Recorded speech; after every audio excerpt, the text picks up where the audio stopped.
오늘도 은혜의 자리 가운데 나오신 성도님들을 축복합니다.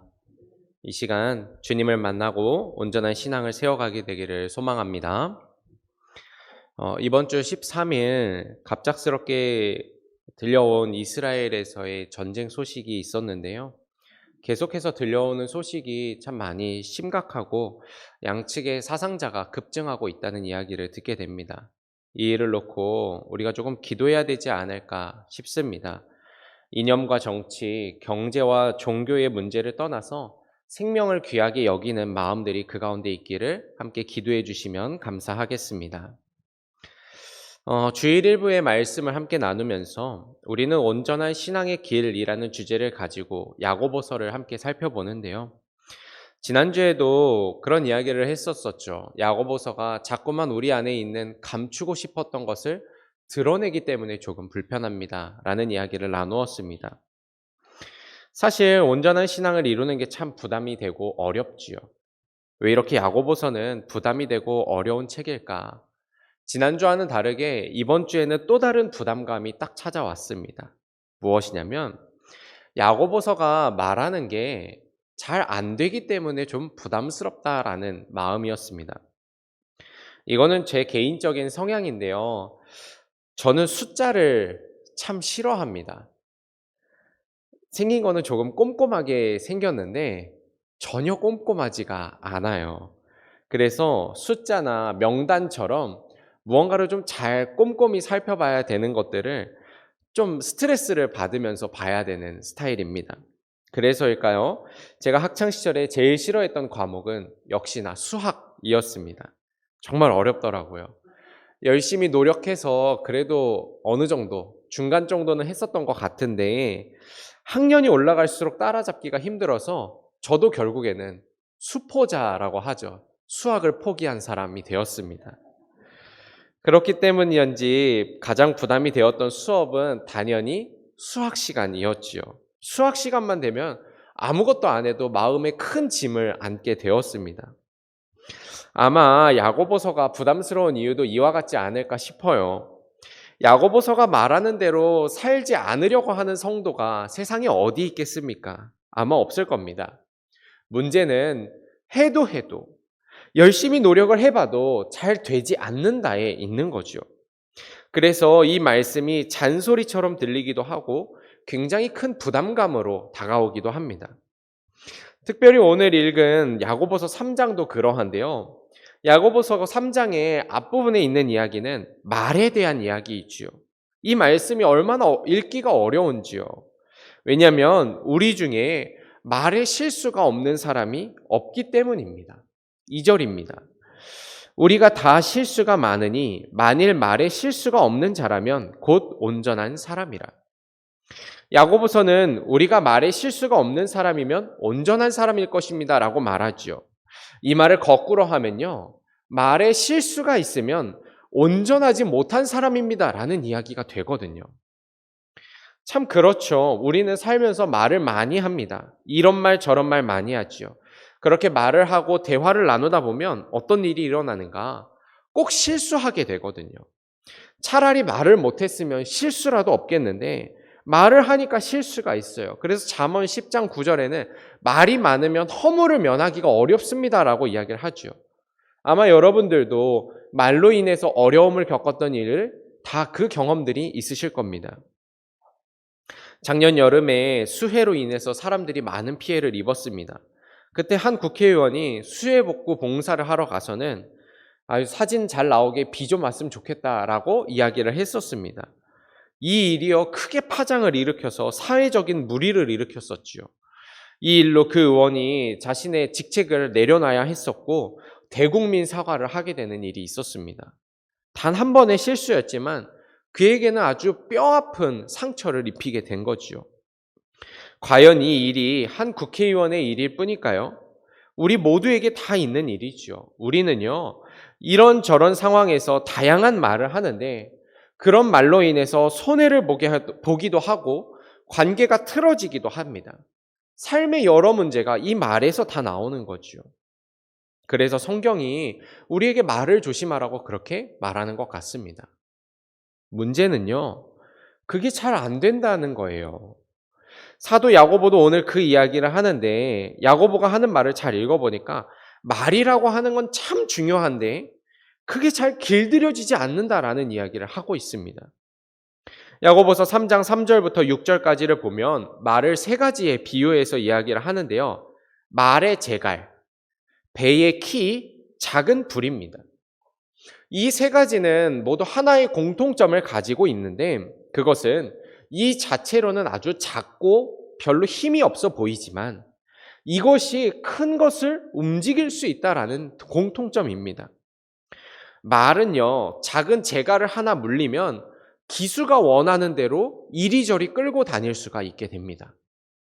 배는요, 엄청나게 거대한 무언가이지만 그 배는 작은 키 하나로 방향을 조절할 수가 있게 되죠.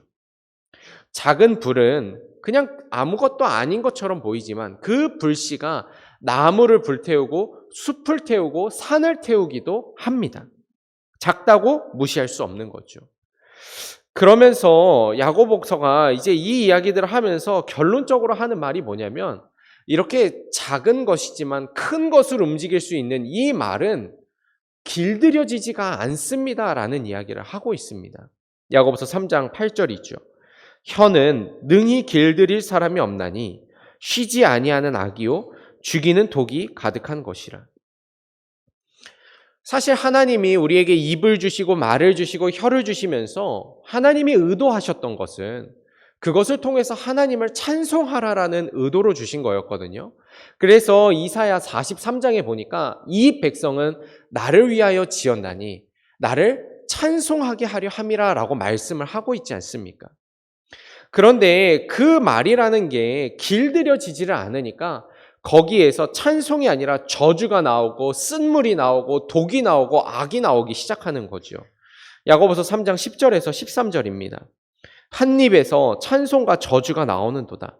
내 형제들아 이것이 마땅하지 아니하니라. 샘이 한 구멍으로 어찌 단물과 쓴물을 내겠느냐.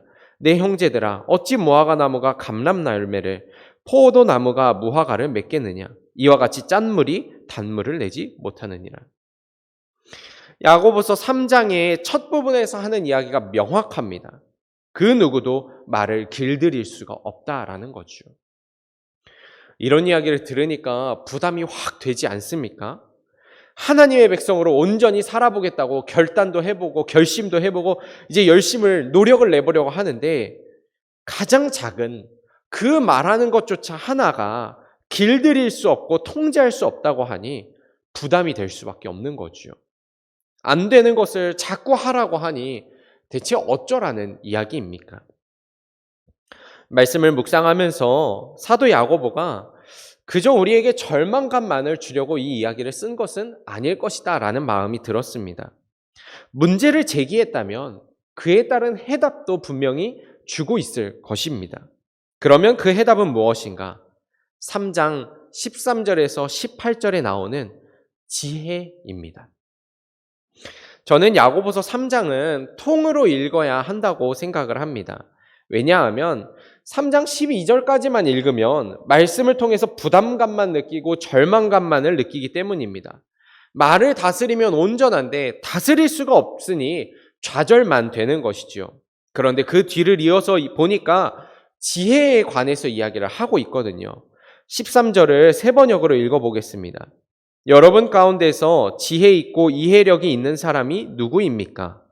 그러한 사람은 착한 행동을 하여 그의 행실을 나타내 보이십시오. 그 일은 지혜에서 오는 온유함으로 행하는 것이어야 할 것입니다.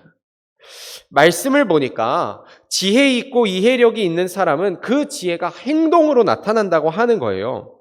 앞선 내용과 연결해서 보면 말에 실수가 없는 것은 불가능한 일이지 아니라는 사실입니다. 지혜를 가진 자는 온유함으로 행할 수 있다. 착한 행실을 보일 수 있다라고 이야기를 하는 거죠. 여기서 우리는 온유함이라는 단어에 집중해 볼 필요가 있는데요. 우리는 온유함 생각하면 약간 연약한 이미지를 떠올리게 됩니다. 유순하고 누가 막 뭐라 그래도 화도 못 내는 사람처럼 생각을 하지요. 그러나 이 온유함이라는 단어, 헬라어로 프라우스라는 단어는 본래는 고집을 꺾고 주인에게 복종하는 야생마에게 주로 사용되는 단어였었습니다. 다시 말해 온유함이라는 말은 어떤 주권과 권력의 통제 아래에 순복하는 것을 온유함이라고 말하는 거지요. 그래서 모세를 보고 성경에서는 모세는 온 지면에 온유함이 가장 대단하였다라고 이야기를 하지 않습니까? 그런데 모세는 화도 내고 뭐 이런저런 거 많이 하거든요. 그런데도 모세 보고 온유하다라고 말하는 거예요. 이유가 무엇인가? 성도에게 있어서 온유함이란 하나님의 주권에 완전히 순복하는 것을 말하기 때문입니다. 정리해서 이야기해 볼까요? 말을 다스릴 수 있는 사람은 없습니다. 우리는 노력해서는 작은 행위조차도 바꿀 수가 없지요. 그러나 우리가 지혜를 가지고 하나님의 주권에 완전히 순복한다면 우리의 말을 바꾸는 일은 가능할 것입니다. 그래서 우리는 순간순간 지혜를 구해야 되지요. 성도는요, 마땅히 지혜로운 자가 되어야 합니다. 지식은 부족해도 괜찮습니다.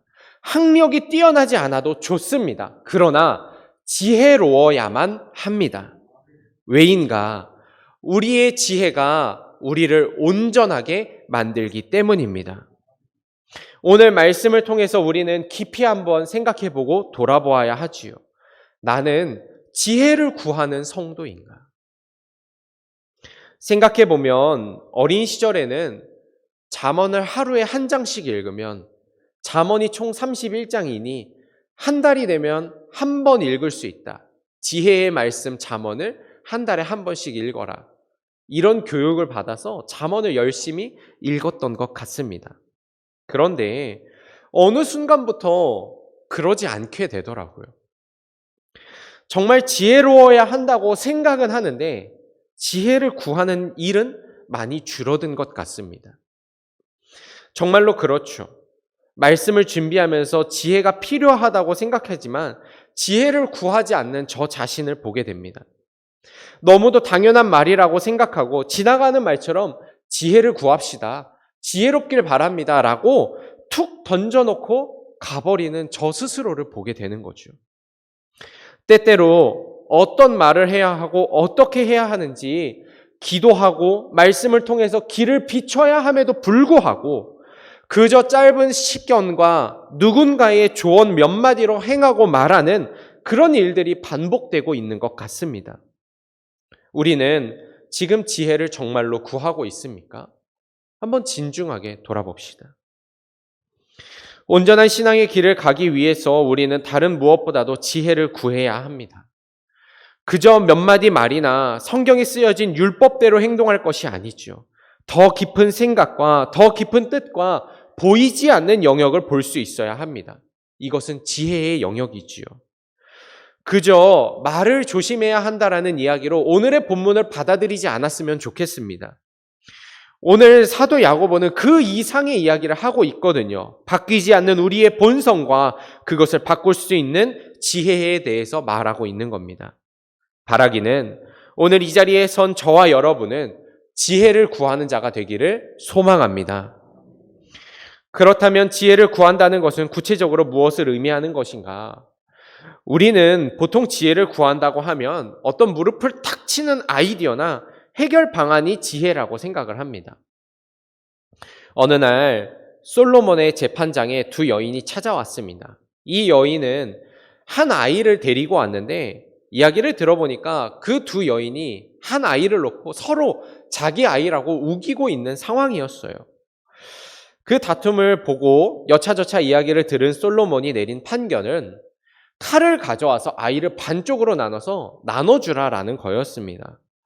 이 판결을 듣고 진짜 그 아이의 어머니는 마음에 불이 붙기 시작을 하는 거예요. 자기의 아이가 죽을 수도 있겠다라는 생각이 드니까 뭐라고 말하냐면, 왕이시여, 이 아이 생각해보니까 내 아이가 아닌 것 같습니다. 저 여자에게 주십시오. 그러자 반대편 여자는 좋습니다. 이 아이를 반으로 나눕시다. 이런 이야기를 하는 겁니다. 솔로몬은요, 그 어머니의 모성애를 다 건드리는 판결을 통해서 아주 지혜롭게 이 일을 해결한 거지요. 우리가 이런 이야기를 읽으면 무릎을 탁 칩니다. 이게 지혜지라고 생각을 하지요. 우리가 생각하는 지혜는 소위 그런 겁니다. 합리적이고 아주 무언가를 잘 해결할 수 있는 그런 것들. 그러다 보니까 보다 합리적이고 어쩌면 나와 같은 경험을 했고 나보다 소위 성공했다는 사람들의 이야기도 지혜라고 우리는 받아들이거든요. 그런데 오늘 본문 14절, 15절을 보니까 그런 지혜가 땅의 지혜이고 세상의 지혜이고 육신에 속했고 심지어는 귀신의 지혜라고까지 이야기를 합니다. 14절과 15절입니다. 그러나 너희 마음속에 독한 시기와 다툼이 있으면 자랑하지 말라. 진리를 거슬러 거짓말하지 말라. 이러한 지혜는 위로부터 내려온 것이 아니요 땅 위의 것이요 정욕의 것이요 귀신의 것이니. 우리는 이 이야기를 크게 들어야 합니다. 지혜를 구한다고 다 같은 지혜가 아니라는 거예요. 저는 본문을 묵상하면서 여기서 말하는 지혜가 왜 잘못되었는가 생각해 보게 되었는데요. 그 마음에 시기와 다툼이 있고 자랑하는 말이 있고 거짓말이기 때문에 잘못되었다고 처음에는 생각했는데 몇 번 읽다 보니까 조금 다른 묵상을 하게 되더라고요. 그것은 이 지혜의 시작점이 나이기 때문에 잘못되었다라는 것을 보게 됩니다. 시기, 다툼, 자랑과 같은 것은 다 어디서부터 나옵니까? 나로부터 나오지요. 시기하는 마음은 내가 갖는 겁니다. 다툼, 본래는 이기적인 야심, 경쟁심 이런 뜻인데 이는 다 내 마음에서 시작하죠. 왜 우리는 남을 위한다고 이야기하면서 자꾸만 자랑하게 될까? 내 안에 있는 것으로 조언하려 하기 때문입니다. 왜 우리는 진리를 거슬러 거짓말하는 조언을 하게 될까? 내 가슴에서 시작한 이야기로 지혜를 주려 하기 때문이지요. 그렇습니다. 내 안에서 나오는 지혜는 참된 지혜가 아닌 것입니다. 만일 내 안에서 나오는 지혜로 우리가 온전해질 수 있었다면 말을 다스리는 것은 이토록 어렵지 않았을 겁니다. 내 안에서 나오는 지혜는 능력이 없고 오히려 16절에서 말하듯이 혼란과 모든 악한 일을 만들어내는 거죠. 그러니 우리가 구해야 하는 지혜는 내 머리에서 나오는 게 아닙니다. 내 경험에서 나오는 것이 아니죠. 다른 누군가 성공한 이의 스토리에서 나오는 것이 아닙니다. 그러면 우리는 어디서 지혜를 구해야 합니까? 우리가 구해야 할 지혜는 오직 하늘로부터 내려오는 위로부터 난 지혜인 줄로 믿습니다. 17절입니다.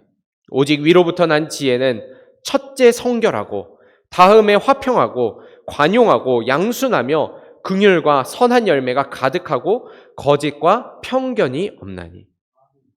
보십시오. 성결함, 화평, 관용, 양순, 긍휼과 선한 열매가 가득한 지혜가 있다라고 하는 거예요. 어디서부터 나오는가? 위로부터 내려오느니라.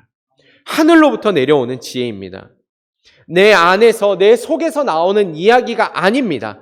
하나님이 부으시고 하나님이 채우시고 하나님이 가르치시는 지혜이지요. 여러분, 우리에게 지금 필요한 지혜는 어떤 지혜입니까? 하나님으로부터 출발하는 지혜입니다. 지혜의 근원이신 하나님께서 우리에게 주고자 하시는 그 지혜를 우리는 받아야만 하는 겁니다. 그래서 우리가 지혜를 구할 때는 하나님을 바라봐야 됩니다. 기도의 자리에 앉아야 지혜를 얻을 수가 있습니다. 말씀을 붙들어야 지혜가 흘러나옵니다. 예수님을 바라보고 예수님을 의지해야 합니다. 그때 하나님이 우리에게 지혜를 주시지요. 성경에 이렇게 기록되어 있습니다. 고린도전서 1장 30절에 너희는 하나님으로부터 나서 그리스도 예수 안에 있고 예수는 하나님으로부터 나와서 우리에게 지혜와 의로움과 거룩함과 구원함이 되셨으니. 야고보서 1장 5절에 너희 중에 누구든지 지혜가 부족하거든 모든 사람에게 후히 주시고 꾸짖지 아니하시는 하나님께 구하라. 그리하면 주시리라. 우리는 이 사실을 기억해야 됩니다. 하나님은 그저 십자가를 우리를 구원하시고 내버려 두시는 분이 아니라는 사실이죠. 하나님은 우리가 온전한 신앙의 길을 걷게 하시고 완성하게 하시는 분인 줄로 믿습니다. 그러니 성도 여러분, 우리 순간순간마다 그 지혜를 구하며 나아갑시다.